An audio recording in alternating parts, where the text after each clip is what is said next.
20, verse 21, pardon me, around verse 21, about 21, 21. And is it okay with everybody to take that extra 10 tonight? Okay, all right. We'll try to do that as such. Chapter 20, back in chapter 20, we have the events which the journey from the desert of Zin, it goes on up to Mount Hor. It says in verse 1 of chapter 20, they came there in what time? First month, and that what year would that be, and making comparison to that in chapter 33 and 38? 40th year. So they've been there for a while now in the process. Anybody remember the month and the year that they left Sinai, departed Sinai? Do I? Second year, second month was a 2-2. Second year and second month. And there, of course, chapter 20 also gives a record of the death of Miriam. And it tells the event about, lo and behold, the Israelites actually murmured and complained against Moses. Would you believe that? And they said, Mo, you just brought us up here to this wilderness to die. We just soon died at someplace else. And so the problem was they needed, what did they need? Water. And God told Moses how to get the water. What did he tell him to do? Speak to the rock. Moses said, I'll do it my way, didn't he? So what did he do? He smote it twice, and as a result of that, he died. Both he and Aaron then were appointed to death, really, on that occasion as such. And we have the record of Aaron's death in the latter part of chapter 20. Get into chapter 21, talks about the beginning of Israel's victories as they go on the way. And they've been in the wilderness for a long time.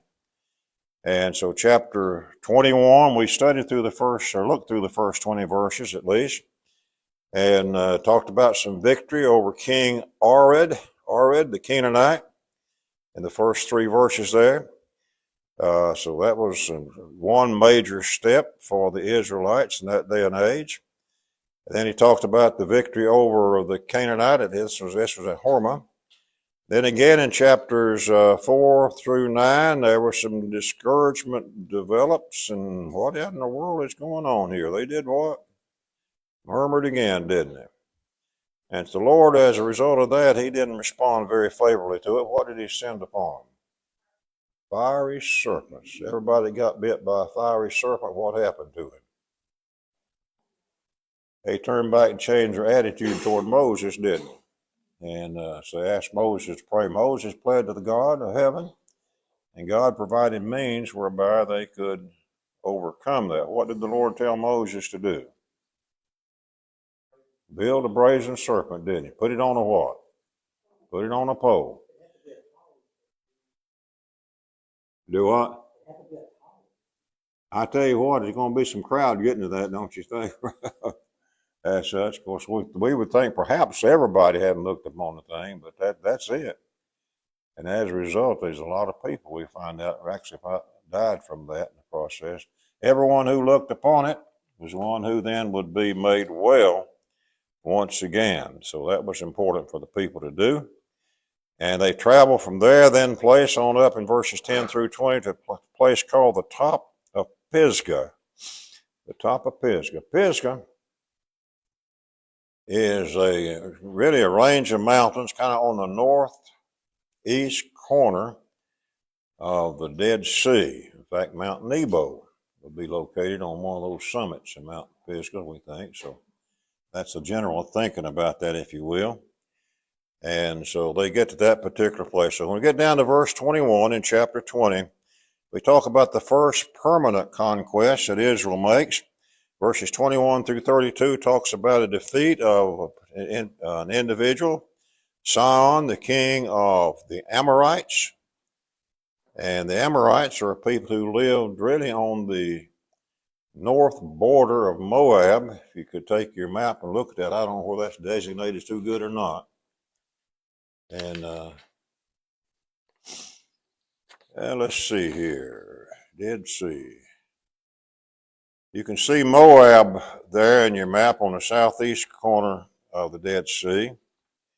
And just to the north of that, you can see the Arnon River. The Arnon River is a border between the Amorites and the Moabites, if you will. And then if we went on north on that map there, just above the words Jordan River there's a place called the Jabbok River. Some people call it a stream. That would be the northern border of the Amorites. And then above that will be the area of Bashan, later Gilead as such. So those three areas on the east side of the Jordan River is where they're going to be dealing with for just for a little while. And so Moses, what does he ask the Amorites permission to do? Pass through the land, didn't he? And they need to pass through the Amorites, through the land there. And we're going to find a little bit more about the Moabites shortly as such. They traveled, if you remember, when they left the wilderness of Zin, they traveled and had not been allowed to go through the land of Edom. They had to go south around the southern part of Edom, and they came back on the east side of that, up on what is called the King's Highway. And so they were traveling, if you can imagine 2 or 3 million people traveling, they were traveling up that highway or that road, that direction, if you will, and just to the north to the Amorites. And so they were needing to pass through the land of the Amorites. Moses asked them if they could pass through the Amorite land. And those good people over in the Amorite land, what did they say about that? They said, no, can't do that. Just can't do that, if you will. And so come on, let me pass through your land, verse 22. Verse 23, Sihon would not suffer Israel to pass through the border. And verse 24, Israel smote him from the edge of the sword and possessed the land of Arnon, from Arnon to Jabbok. We looked at Arnon a moment ago. Jabbok is just a little bit north of where our mouth ends as such, just right north of it. And that's going to be the first lands that the Israelites are going to possess in the process. They took all the cities, verse 25, dwelt in them, and then the Amorites in Heshbon. Heshbon would be their capital, all the villages thereof. And that Heshbon, of course, verse 26, is where the king of the Amorites, who fought against the former king of Moab and had taken all his land out of his hand, even on Arnon. And so the Amorites under Sihon, the king, had fought against Moab, taken the land from Moab, and so they really possessed that entire area on the east coast of the Dead Sea there, at least for a portion of time. And so, let's see. And so there to go. And so I like it when it says in 27, they speak in the Proverbs, say, come into Heshbon, let the Sihon be built and prepared, for there is a fire going out of Heshbon, a flame from the city of Sihon, and it consumed Ar of Moab and the lords of the high places of Orn. That speaks of the Amorites being successful against the Moabites. And then he says, then woe unto thee, Moab, thou art undone, O people of Chemosh. Who is Chemosh?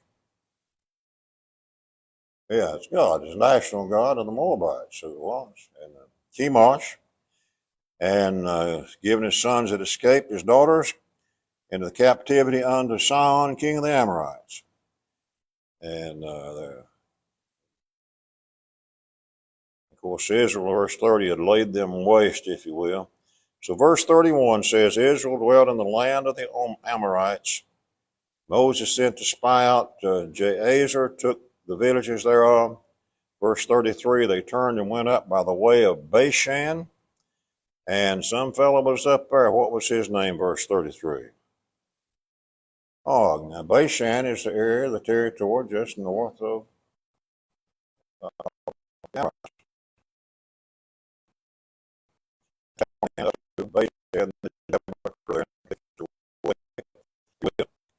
and so they go up that way, and says, 34, Lord said to Moses, fear him not, I delivered him to your hand, thou shalt do to him as you did to who? Verse 34. Sihon, king of. So they smote him, the sons of that. So now the Israelites have gone in. They've taken victories over the Amorites. They've taken victory over King Og, Bashan. And that gets all the way up, getting, pretty close to the southern end of the Sea of Galilee on the east side of the northern river, on the Jordan River. And so when we come into chapter 22, we have another issue there. It talks about some events in the plains of Moab.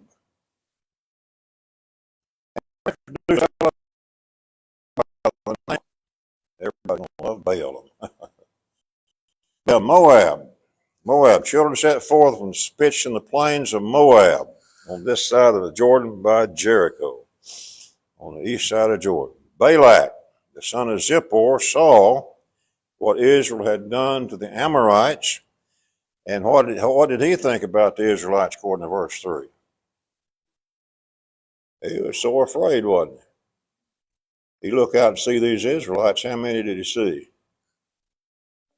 A bunch of them. He saw a great bunch of them, if you will. Many, it says in verse 3 there. And so Moab was distressed because of the children of Israel.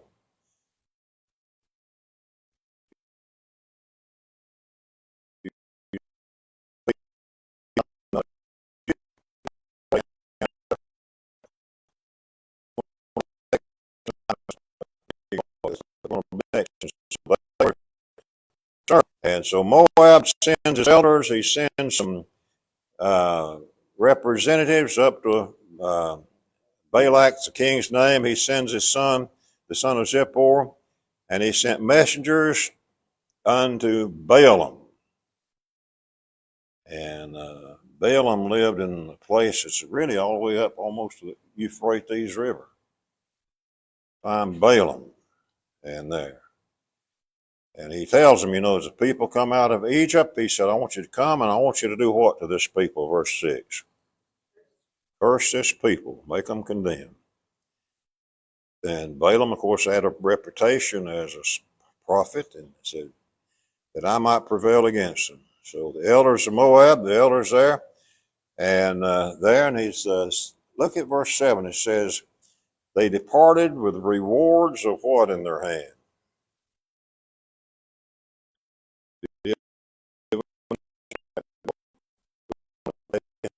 Balaam to come down to do this.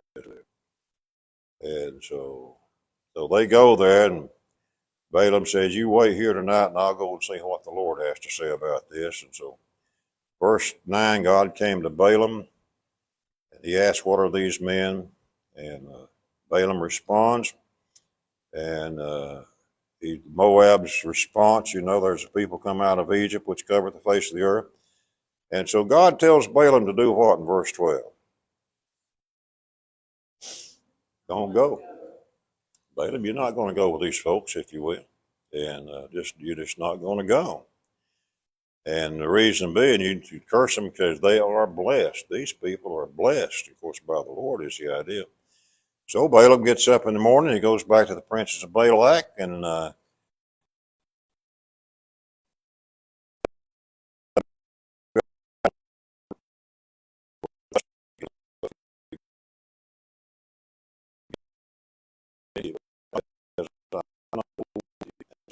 just go back to Balak. Yeah, Balak, Balaam refused to come with us. Well, Balak's persistent. Sends them back again.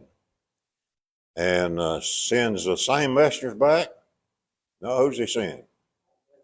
Yeah, those who are upper class, we might say. It says that they were princes, more and more honorable than they. They come to Balaam. And they say, let nothing, verse 16, let nothing hinder thee from coming unto me. Balaam don't let anything do it. He said, I'm going to do something for you, but I'm going to promote you. I'm going to promote you. I'm going to give you great honor. And I'll do whatsoever thou sayest unto me. That's what you call life.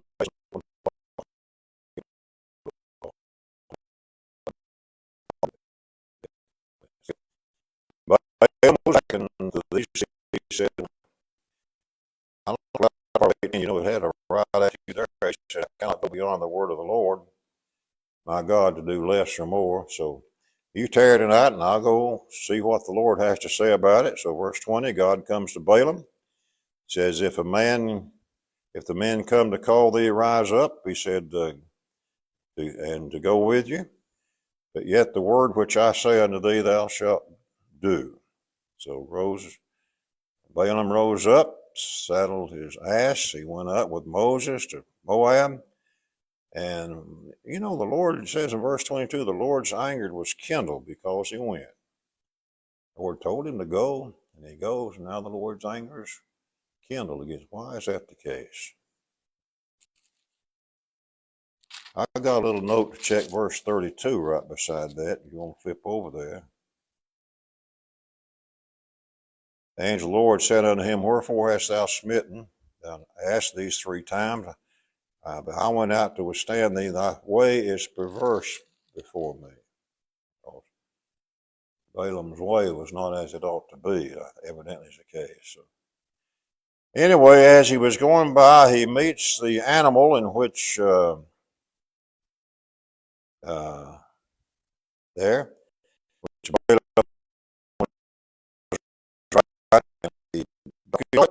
Balaam didn't see it. And so what does he do? He turns aside or 2 and goes out of the way. And so 24 says the angel of the Lord stood in the path of the vineyards, a wall on either side. What happened to Balaam there? Got his foot crushed, didn't he? And yet the angel of the Lord appeared again a 3rd time here in a narrow place, no way to turn either right or left. Angel saw that, and he just fell down. What does Balaam do to his animal there every time he turns away? Whips him, don't he? He beats him. He beats him. And so he tells him,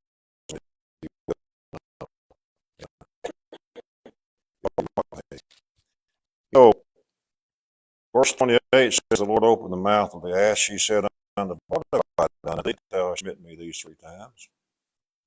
You reckon he was kind of surprised to have a conversation with the animal he was riding on? I would be.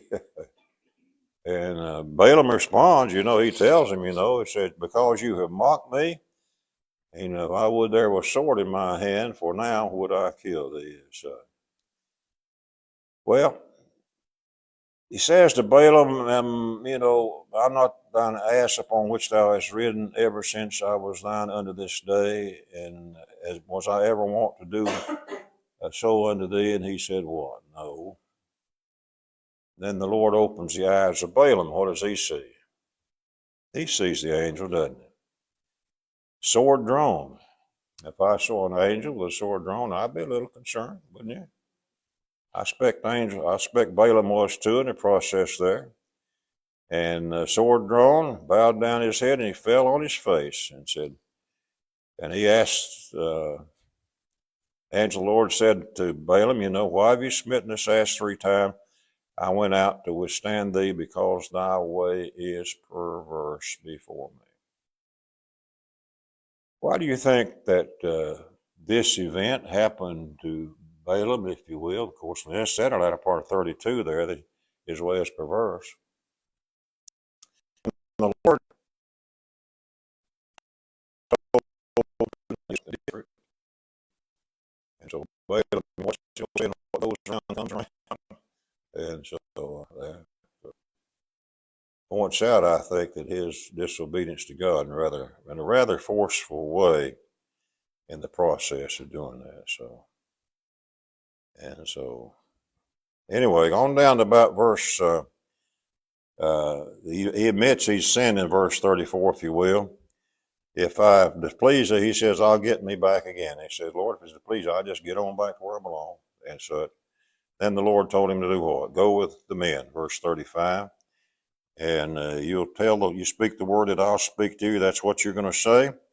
So verse 36, when Balak heard that Balaam was come, of course, he went out to meet him to the city of Moab, border of Arnon, that's the river, which is the border between Moab and Amorites.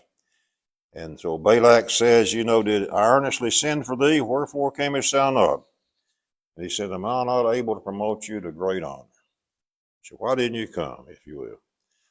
Balak said, I'm come unto thee, have I now any power at all to say anything? Latter part of verse 38 says this. He said, the word that God putteth in my mouth, that shall I speak.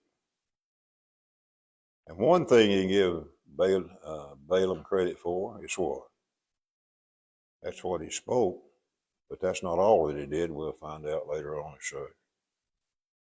And so they take Balaam, they go to a place called Kirjath Huzo, offered oxen, sheep, princes were with him. And so on the next day, Balak took Balaam, brought him to the high places that he might see the utmost part of the people. So Balak takes Balaam up to a place where he could see the Israelite nation in the process. And so Balaam goes and he makes again an inquiry of the Lord. The first inquiry is found in the first 12 verses of chapter 23. And so there God met Balaam before, said to him, I prepared 7 altars. And he tells God, I prepared 7 altars, offered up on the altars a bullock and ram. And here's the Lord put a word in Balaam's mouth. Return unto Balak, here's what you say. And verse 7, he took up this parable, said, Balak, the king of Moab, had brought me from Aram, out of the mountains of the east. Aram would be Balaam's home, again up near the Euphrates River. Don't know just exactly the location of it. And say, come and defy Israel. And so he says, how shall I curse whom God hath not cursed? How shall I defy whom the Lord hath not defied? And so Balak said this, and so watch what he tells Balak. And so verse 10, who can count the dust of Jacob and the number of the fourth part of Israel? Let me die in the death of righteous. Let my last end be like his. And so verse 11, Balak said to Balaam, why hast thou done to me? I took thee to curse mine enemies. What has he done? Blessed them, didn't he? And so he answered, he said, must I not take heed to speak that which the Lord hath put in my mouth? Balak didn't give up. He takes him again, goes to another place there, if you will, the most part, and didn't want him to see everything about it. He said, you don't see them all, so curse me thence. And so he brought him into the field called Zophim, to the top of Pisgah, that's that range of mountain, built again 7 altars, offered a bullock again, said to Balaam, he said to Balak, stand here by your burnt offering. Balaam says, now I'll go check what the Lord says. And so the Lord met Balaam, verse 16, put his word in his mouth, and he says in 16, go again unto Balak, say this. And when he came to him, he stood by the burnt offering there, the princes. And so Balaam takes up his parable again, rise up, Balak, and hear, hearken to me, thou son of Zippor. God is not bad that he should lie, neither the Son of Man that he should repent. Hath he said, and shall he not do it? And hath he spoken, and shall he not make it good? Great verse to remember, if you would. And Balaam says, I've received commandment to bless. He hath blessed, and I cannot reverse it. God's word is not going to be reversed. And so God brought him out of Egypt, verse 22, as it relates to that. And verse 23, there's no enchantment against Jacob or any divination against Israel. And according to this time it shall be said of Jacob of Israel, what hath God wrought?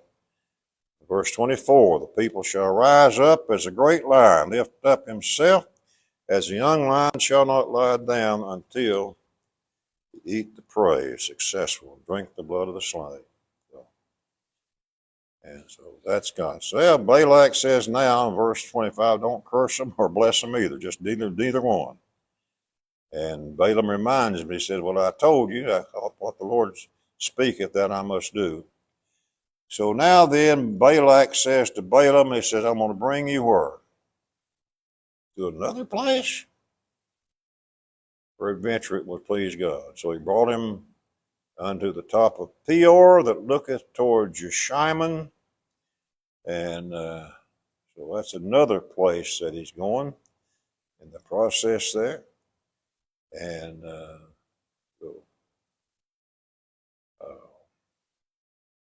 Don't give up, does he? And so Balak did as Balaam had said and offered a bullock and a ram. Verse chapter 24, he goes on into the idea of the first few verses, where Balaam again is going to bless Israel yet a third time. He beheld Israel, verse 2, and the Spirit of God came upon him. Verse 3, he took this parable to and said to Balak, and here, verse 4, hear which the words of God which saw the vision of the Almighty fall into a trance, having his eyes open. And so he talks about how goodly are thy tents, O Jacob. So Balaam had had a vision. He had his eyes open, if you will. And he says in verse 6, as the valleys are they spread forth as gardens of the river's side, as the trees of line aloes, which the Lord hath planted, and as cedar trees, he shall pour out the water of his buckets, and his seed shall be in many waters, and his king shall be higher than Agag, and his kingdom shall be exalted. Well, very often this verse is used and described to be a prophecy of what? Oftentimes it is, Brother Al, it is. I may be off base here as such, but I think it really has a reference to David as such in context, and there because of what's going to take place, and we'll look at that as we go through here just a little bit, and have we do. And he talk about he brought him forth out of Egypt, that's Israel, strengthened as unicorn, and he'll eat up the nations of his enemies, break their bones, place them. He couched, he lay down as a lion. That verse 9, blessed is he that blesseth thee, and cursed is he that curseth thee. Well, verse 10, finally Balak's anger got a little bit on the high side, and they're a little bit different thing. And so you're going to look a little bit different to it. And what does he do to Balaam there? Yeah, he fired him, didn't he? That's what he did. He just fired him in the process there, and so just put him out of work there for your process. Flee to thy place, Balaam, verse 11, and so Balaam reminds him, that what he said to his messenger, and so forth. Now then, beginning about verse 13, I'm sorry, wrong place there. On down about verse 14. This is one of the reasons through this section I'm inclined to think that early verse had reference to David. We'll just see what it says right quick. Here he says, behold, I go unto my people, come therefore, and I will advertise thee what this people shall do to my people in the latter days. And so he took up this parable and said, Balaam the son of Beor hath said, and the man whose eyes are open, he hath said, which hath heard the words of God, knew the knowledge of the Most High, which saw the vision of the Almighty. Verse 17, I shall see him, but not now. I shall behold him, but not nigh. It says here, there shall come a star out of Jacob. And this also is often used in reference to the Christ. I'm not going to say absolutely that's not the case. I'm just going to offer a thought on it, and you can give consideration to it. The scepter shall rise out of Israel, shall smite the corners of what? Moab. Shall smite the corners of Moab. Future destruction of Edom here. Not only Edom here, it says, and Edom shall be a possession of Seir. And there, it's no, in verse 18 it says, Seir also shall be a possession of his enemies. And Israel shall do that. Who is Seir? That represents who? Edomites. Okay. So you got the Moabites and the Edomites, and they're going to be, it says here, what relative to Israel? That's going to be a possession of his enemies, and Israel shall do that. And out of Jacob shall come he that have dominion, shall destroy him that remaineth in the city. And look at verse 20 and 20. It says, he looked on Amalek and took up his parable and said, Amalek was the first of the nations, but his latter end shall be that he perish. He looked on the Kenites, and strong is thy dwelling place, thou puttest thy neck to the rock, and so the Kenites shall be wasted.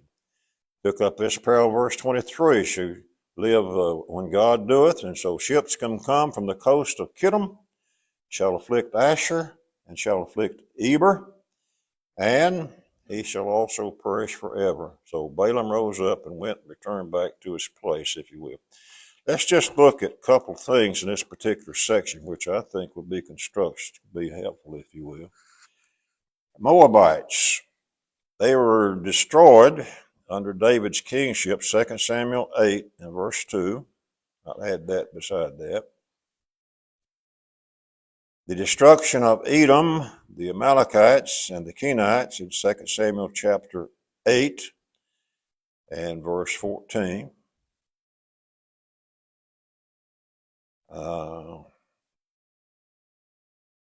I think Deuteronomy 25 too. Let me take a look at that right quick, if you don't mind.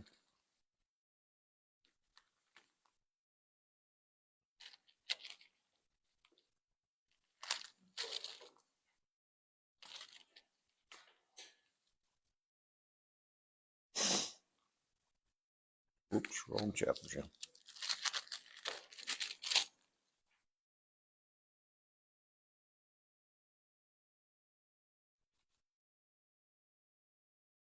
Let's see. Verse 17, remember what Amalek did unto thee by the way. What did Amalek do to the Israelites by the way? Remember? When they first came out of Egypt? Yeah, they tried to run them back, didn't they, if you will. And he met thee by the way, as I expressed in verse 18. Verse 19, therefore it shall be, when the Lord thy God hath given thee rest from all thine enemies round about, in the land when the Lord thy God giveth thee for an inheritance to possess, that thou shalt blot out the remembrance of Amalek. Remember back over in 1 Samuel chapter 15, the king was Saul at that time, and Saul was given orders by the Lord to go up and utterly destroy who? The Amalekites. Saul went forth and killed all of them except who? Old King Agag, didn't he? That's such. And of course, Samuel finished that job for him in the process. And so it would seem to me that that's probably the general context in which those terms are given here in the book of Numbers in chapter 24, if you will. And so, chapter 25, Israel, abode of Shittim. People began to commit, it's amazing, whoredom with the daughters of Moab. It's absolutely amazing. Now then, while we make that statement, turn with me on over to chapter 31 for just a moment. Make a note beside that if you don't already have it on your notes there.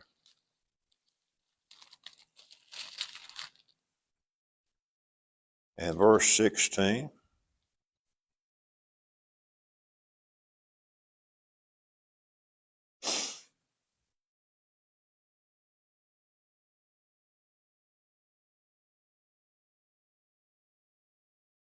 So when they were going up against the Midianites, I believe, look at verse 16. Behold, these cause the children of Israel through the counsel of whom? Balaam. Trespass against the Lord in the matter of Peor. That's where we are in chapter 25 of Numbers. And so the immorality which they expressed in there had some counsel, so encouragement from whom? Balaam, didn't it? We don't have a record when Balaam's dealing with Balak as such, but apparently that's the case it was. So it says they called the people unto the sacrifices of their gods, and the people did eat and bowed down to their gods. Here's God's people here just having been successful in going up and obtaining the land of the Amorites and the land of the Moabites and on up to old King Og. And they turn around and become like the people's land in whose they have just success. Does that sound like a plan? Doesn't sound unusual, does it? So you become that. Joined himself to Baal Peor. Says the anger of the Lord was kindled, and rightly so, if you will. Well, verses 4 and 5 talks about Moses talks about the judges, and they're given a rather stern order, if you will, in the process. They're ordered to slay the transgressors, those who have committed such sin, if you will. And they set forth to the half. Verses 6 and 9, there was one of the priests there, a fellow by the name of Phinehas. You're going to have to learn to appreciate Phinehas. And so one of the children of Israel came and brought unto his brethren a Midianitish woman. And in the very sight of Moses and all the congregation who were weeping before the door of the tabernacle of the congregation because of the destruction that God had declared upon them, Phinehas goes in with this man and this woman, and with a spear he does what? Thrusts both of them through at one time. And how many died without the plague, according to verse 29? Verse 9, pardon. 24,000 people. 24,000. Phinehas was the son of whom? Verse 11. Eleazar. And who was the son of Aaron the priest, as such. And so God says in 12, I will give him unto him my covenant of peace, and he shall have it, and his seed after him. The names, by the way, those who were involved in that great particular sin, which Phinehas took care of it. And there the name of the, verse 14, the name of the Israelite that was slain was who? Zimri, a prince of the chief house among the Simeonites. When the leadership goes down, what happens? People follow. The name of the Midianitish woman who was slain was who? Cozbi. She was the daughter of Zer. He was the head over the people and of a chief house in Midian. You have two prominent, influential people coming together and openly committed sin in the presence of Israelites. They were vexing the Midianites. They vex you, verse 18, with their wiles and such. Okay. Chapter 26. A second census, numbering of the children of Israel is commanded. And so, why don't he take Aaron and do that with him this time? Aaron is dead, isn't he? So he takes the one who took Aaron's place. That would be Eleazar, the son of Aaron, if you will. And take the sum of the congregation. From what are the dimensions? From what age upward? 20 years old and upward, just like it was back in the first chapter of the book, if you will. And throughout their father's house. So Moses speaks to Eleazar, the priest, and in the plains of Moab, by Jordan, near Jericho, and the sum of the people, 20 years old and upward. And then he gives an account of those, beginning in verse 5. And if you just look at your note there, because we're not going to read down through all of those, he gives a record of the numbers of children of Reuben, Simeon, Gad, Judah, Issachar, and Zebulun. And next page, Manasseh, Ephraim, Benjamin, Dan, Asher, and Naphtali. And the total number was what, according to verse 51? 601,000. That a plus or minus from the first census. Minus, isn't it? How much did they have back then, remember? 603 what? 550? If my cipher's still good, that's the difference from about 1,820 people. And so all those people the Lord said is going to die in the wilderness, did they? They did. They did in the process. Verses 52 through 56, he gives instruction for dividing the land. And it's going to be according to the size of the people. Verse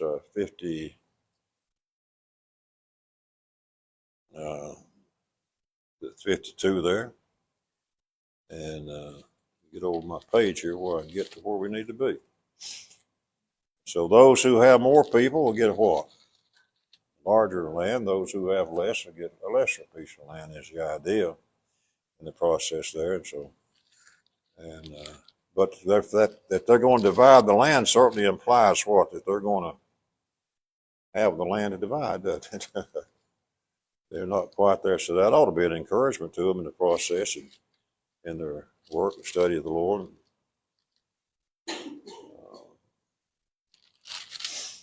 Yeah, so that ought to be an encouragement to them. Divided according to the number of the saints. Many shall give more and less that. And look at verse 55. I'm going to ask you this first. Notwithstanding the land shall be divided by lot. I'll ask you first, what does that mean? Yeah.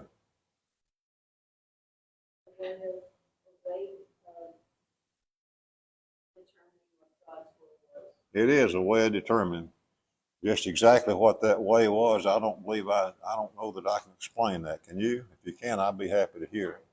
Yeah. And but I'm inclined to think it was a way which God directed them to divide it, if you will. So he's not going to leave a detail like that unattended, is he? So, and according to the particular areas in which they're going in the process there. And so in verses 57, he talks about the families of Gershon, Kohath, Merari, just like he did back in the first numbering. Verses 58 through 61, he gives a genealogy. And it's kind of interesting when you go back and look at that particular section.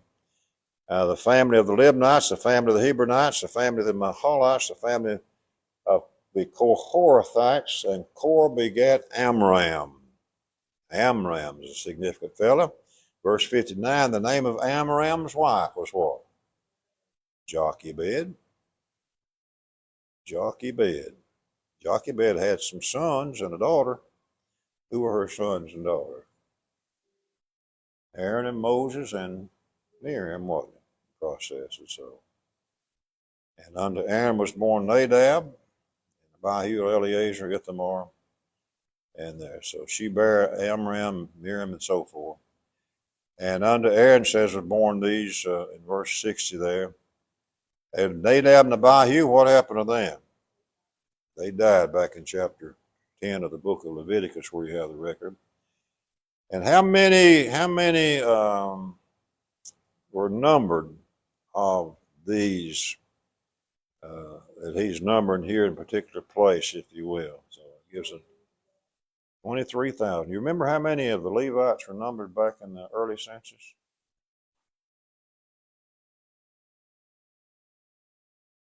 Was it 22,000? I believe it's 22,000. And so they've increased a little bit, if you will.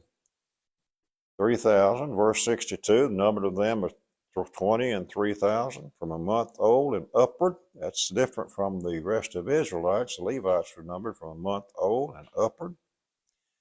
And there. And why didn't they number them from 20 years old and up? What did the Levites not do? They didn't war, did they? They didn't go to war.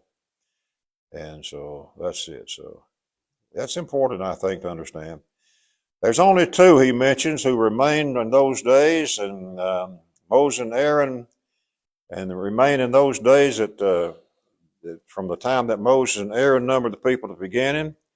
And out of all those numbers, they had the 603,552. And they are who? Yeah, Caleb and Joshua. Joshua and Caleb. And that's it. Chapter 27 on through verse 30 talks about various laws and that. So let's look at that if we can kind of quickly. It talks about the daughters of Zelophehad, verse 1. Son of Hepher, son of Gilead, son of Machir, son of Manasseh. Manasseh, of the families of Manasseh. And there. They had some names of them. There were 5 of them. They were Mala, Noah, Hogla, Milcah, and Tirzah.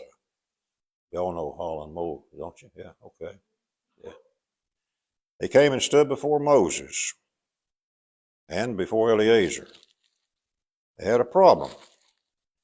They had a problem. They're going to present it to Moses and Eleazar. And before all the princes of the congregation by the door. Here's their problem, verse 3. Our father died in the wilderness. He died in the wilderness there, but he's something he didn't have when he died. What was that? He had 5 daughters, but he didn't have any sons. And the proposition was, when you have an inheritance, the son would be the recipient of the inheritance there. These 5 daughters says, he died in the wilderness. He says they were not of. He said he was not of, and their father was not of what? Those that did what? Gather with Kohath. Remember back in chapter 16 when Kohath went up against Moses? Yeah. And so the father of these 5 women, were not of that number, if you will. He died of his own sin. And their question, verse 4, is, why should the name of our father be done away from among his family, because he hath no son? And so the idea is, once the father dies, if he has no son, then the name of his family is going to end.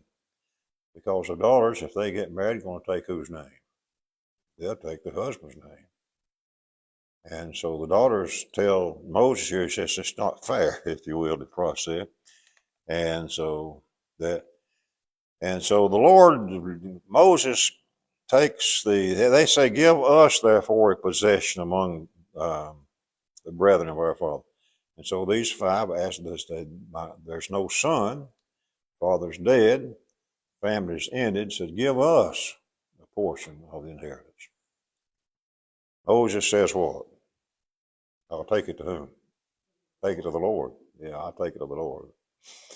And the Lord says to Moses, is this the right thing or wrong thing? It's right. He says, what these 5 are coming, he says, that's the right thing to do. And so here's a process. Verse 8, if a man die, have no son, then he shall call his inheritance pass unto his daughter. If you have no daughter, where's he going to go? Verse 9, unto his brethren. If you have no brethren, verse 10, then it's going to go where? To his father's brethren. If his father have no brethren, he'll give the inheritance to who? He can't. And that pretty well takes care of the process of inheritance, doesn't it?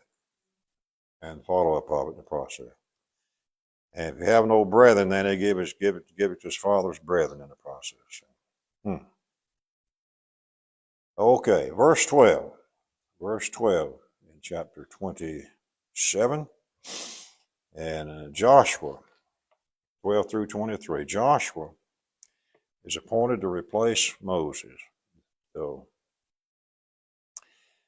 God tells Moses to get up into this mountain, Abiram, see the land that I've given.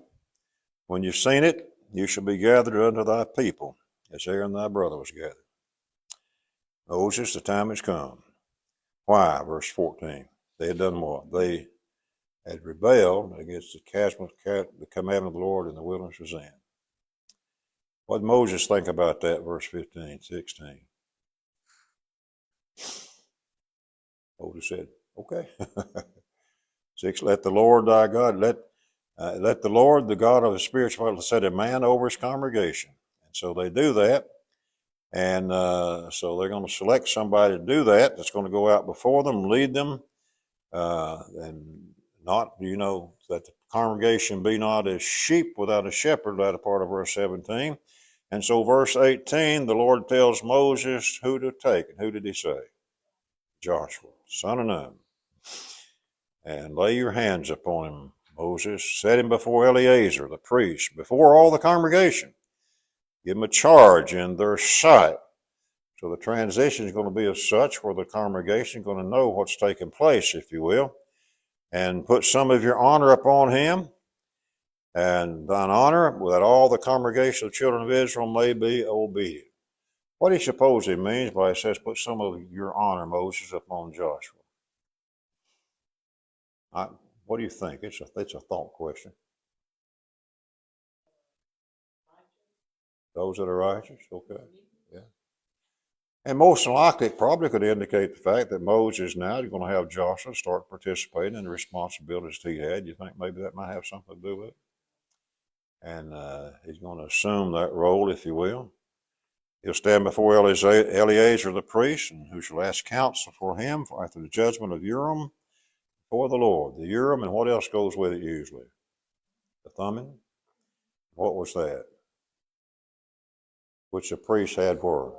In his vest, didn't he? In some form or fashion, that was used in the process of making decisions and determinations among the children of Israel, if you will. And so, well, verse 22, Moses did as the Lord commanded, took Joshua, set him before Eleazar, laid his hands upon him, verse 23, gave him a charge, and as the Lord commanded Moses. And so, now in verse 20, chapter 28, he gets down to talk about some offerings. This is an interesting section and get kind of tedious in reading through it, if you will.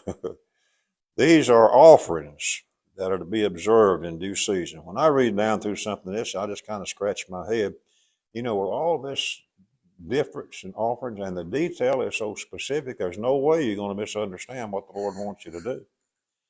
And so the Israelites, and yet it's not just a simple task to carry out what the Lord requires.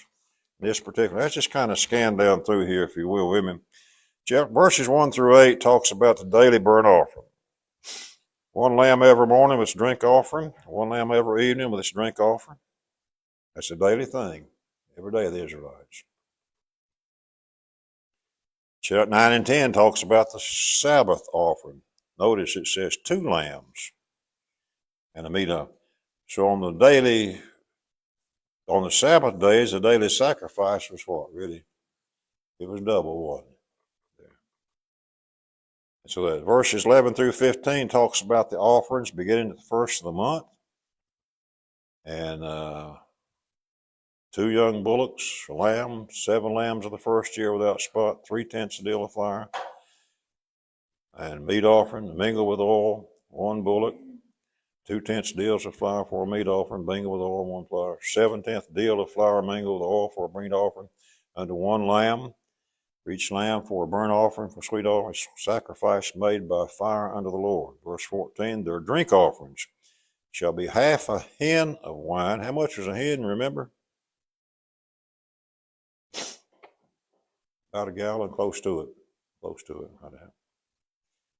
Third part of that, and so forth. For there's, depending on which it will, that's to the bullock, a third part, to the ram, a fourth part, and the lamb.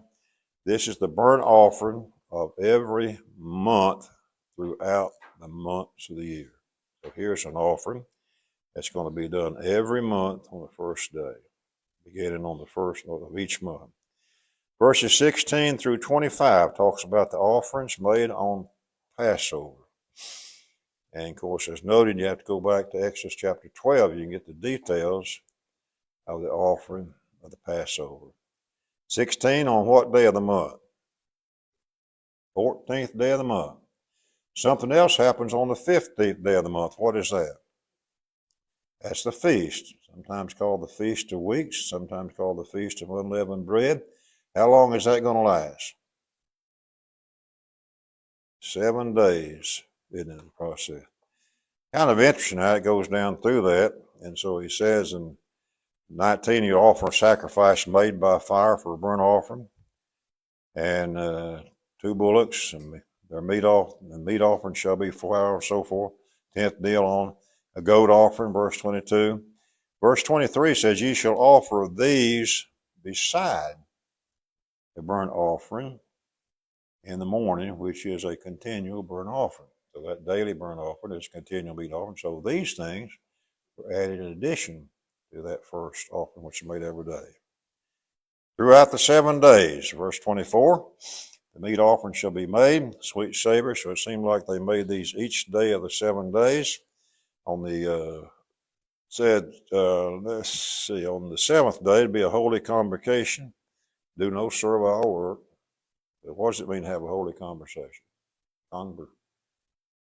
Convocation. That's another way of saying assembly, isn't it? I think the idea of getting together.